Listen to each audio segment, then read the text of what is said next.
Hello, and welcome to Professional Development Module on Classroom Management and Interpersonal Interaction. Today we're going to talk about some of the foundational things that have to happen in the classroom in order to really set a climate where success can happen and students feel comfortable, and most of all, students feel safe.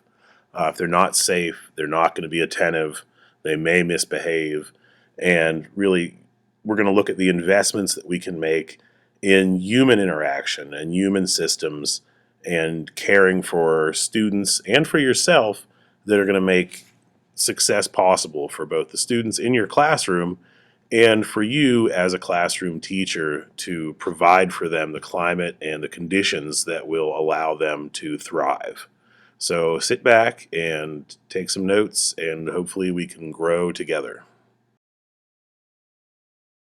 We're going to begin today's module with 10 things we can do to support students with difficult behaviors.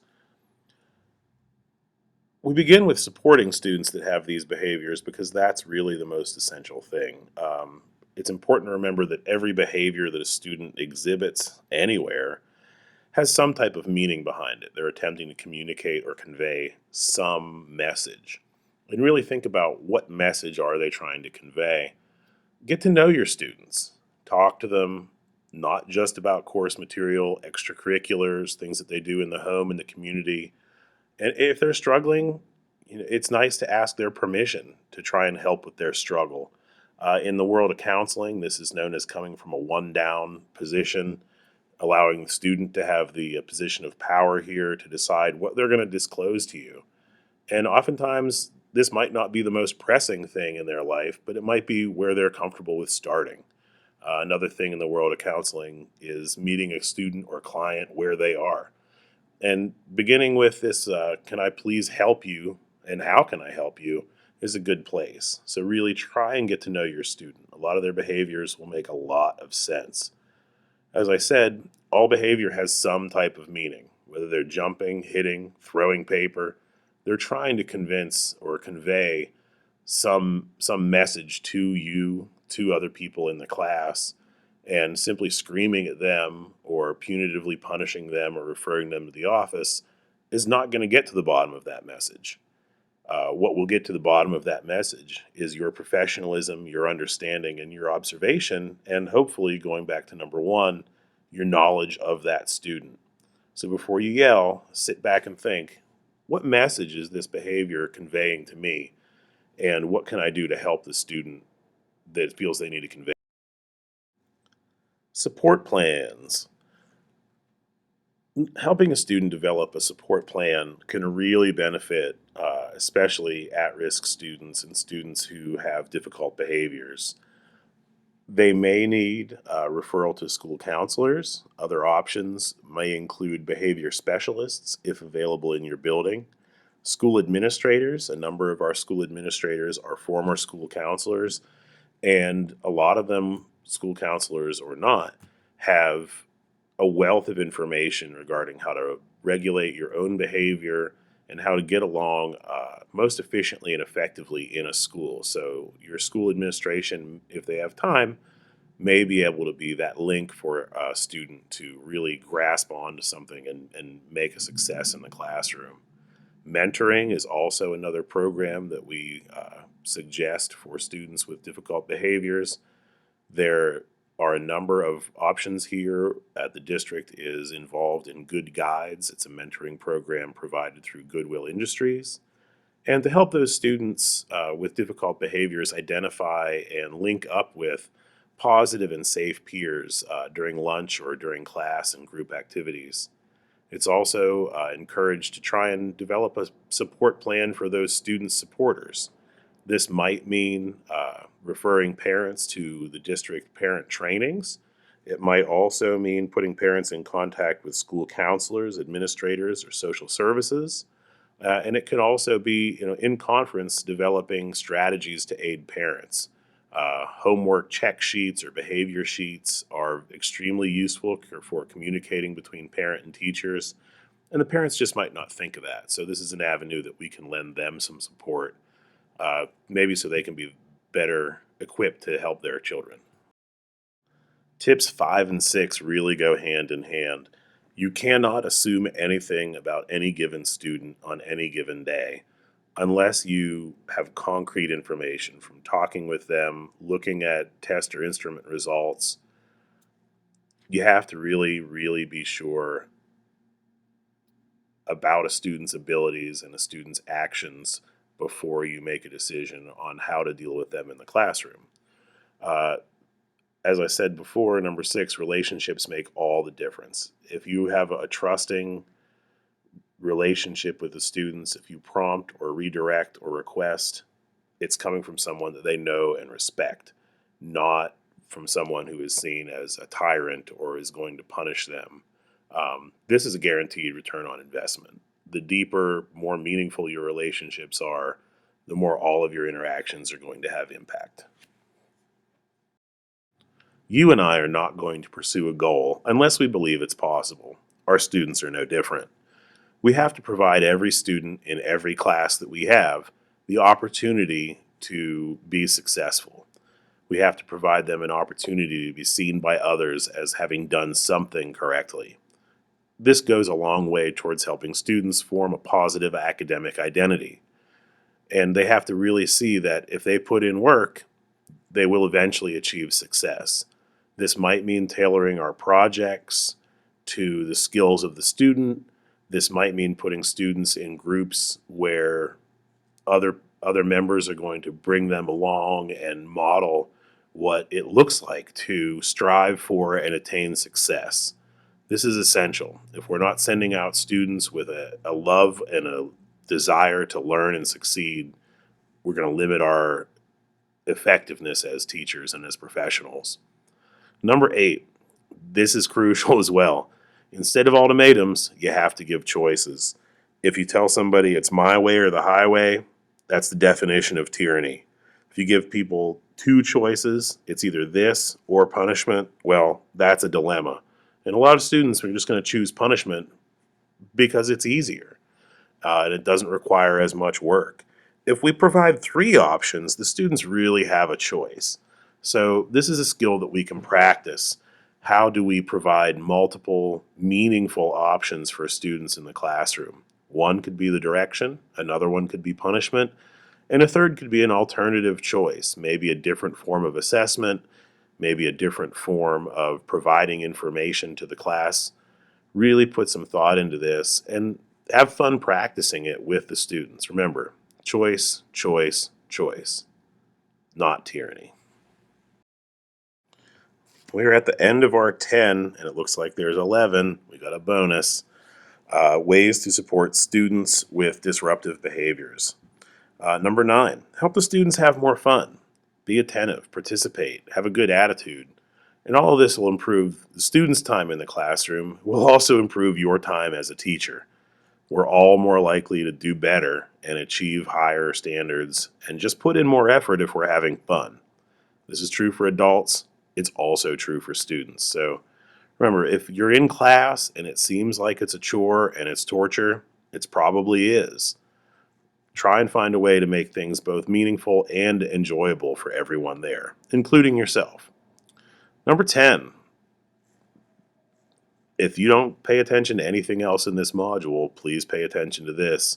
Enter into interactions with all students, especially those with difficult behaviors, with a sense of how can I help this person succeed? Be kind, be patient, and be compassionate.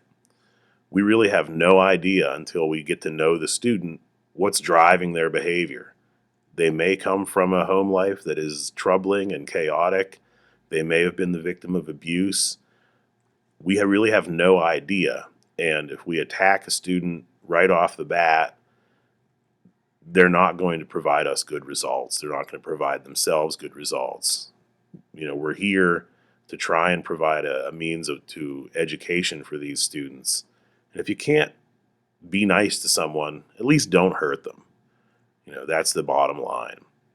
Number 11, really use behavior-specific praise. Bobby, I love the way you're listening quietly. Behavior-specific praise as much as you possibly can, and you're going to see the desired behaviors in your classroom increase. Many teachers complain of non-compliant students. Here are 9 tips to increase compliance in your classroom. Number 1, state prompts positively, not as a question. Bobby, I need you to sit down is far more effective than Bobby, would you sit down? Number 2, proximity. We all know about proximity control. You cannot exert proximity control from standing in one fixed position or behind your desk. Get in there, be involved. Circulate around the classroom as much as possible. Number 3, only give 2 requests. After the second time, it becomes nagging, and this could really lead to increase of disruption and increase of non-compliance in your classroom. After the second request, make your decision and act on it. Number 4, loudness of your request does matter. If you start to scream and yell at a classroom, this tells them that you have lost control. Please make your requests in a soft but firm voice. Number 5, wait time. A lot of people don't think about this and proceed to hit students with one after another version of a prompt. Bobby, sit down, Bobby, sit down, Bobby, sit down. Why don't you give Bobby about 5 seconds? Let him think about what he has heard. He's far more likely to be compliant if he's got time to process the request. Number 6, more start requests and less stop requests. Positively frame the behavior that you wish to hear from the students. Let them know what it is rather than tell them to stop what they're doing. Number 7, non-emotional instead of emotional requests. Don't let your emotions get involved. We're professionals. We're here to do a job. We're not here to put on a drama play for the students.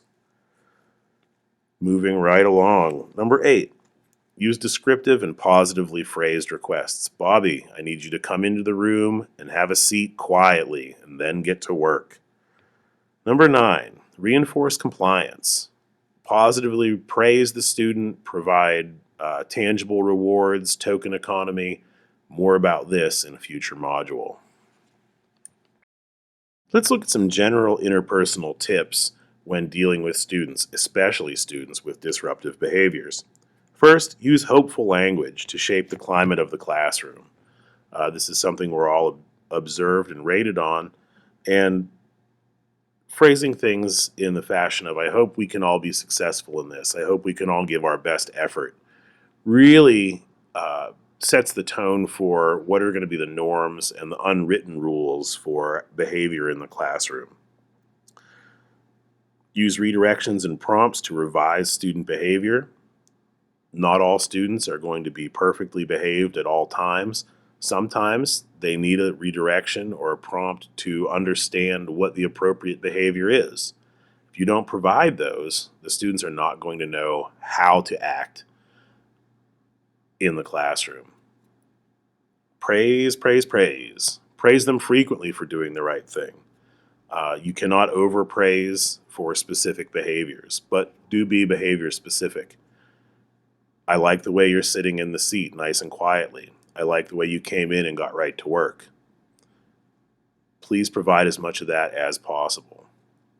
Think about what behaviors can be ignored. If a student is, doodling and that student is normally disrupting other students, maybe you can let that go for 5 minutes and talk to him later about it.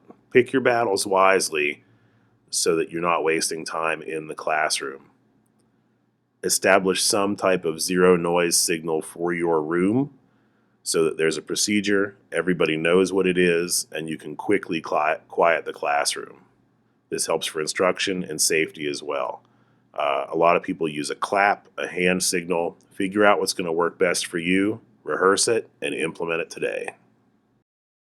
And now for the big prize giveaway.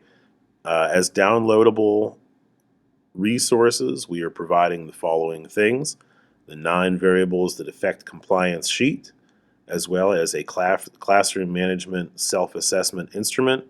I would recommend trying this every 4 or 5 weeks to constantly strive for improving the way we're managing our classrooms, as well as we have the classroom systems packet, which includes classroom behaviors and routines that are helpful, social skills lesson plan format, strategies and modifications to respond to behaviors, a second classroom management checklist, as well as classroom management practice sheet and self-assessment instrument. None of us are perfect at all of these things, and practice gets us a little bit closer. So please download and print these items for your use. Last but not least, we have some general parting tips. Number one, busy students have less time to cause problems. Pay very, very close attention to your lesson plan and provide an opportunity for all the students to be actively engaged from the time they enter the room until the time that you dismiss them, and be mindful of how are you going to navigate transitions within the lesson. Those are the times where behaviors are likely to become disruptive. The more attentive, the busier, and the more active students are, the less likely they are to be engaged in disruptive behavior. Develop your own support system. Consider who you can ask for help in the building. Use the buddy system to maintain morale and momentum. If you see somebody is down, try and lift them up. Try and support them and cheer them up, and maybe offer your own input on their problem. If there are people in your building that sap your energy, try and avoid them. Try and surround yourself with positive, uplifting, full of morale compatriots, and try to be that for those people who work in your building. Maybe the model that you provide will be the thing that will help people strive for success, and that might rub off. And finally, manage your own actions and emotions. Remember, you can't expect your students to regulate their behaviors and their emotions if the model that they see is out of control. Come in here with a calm, collected, professional demeanor and really provide a role model for students as to how to behave appropriately in an educational setting. I hope this has been helpful, and please contact your school counselor or administrator if you need assistance in any of these areas. Thank you.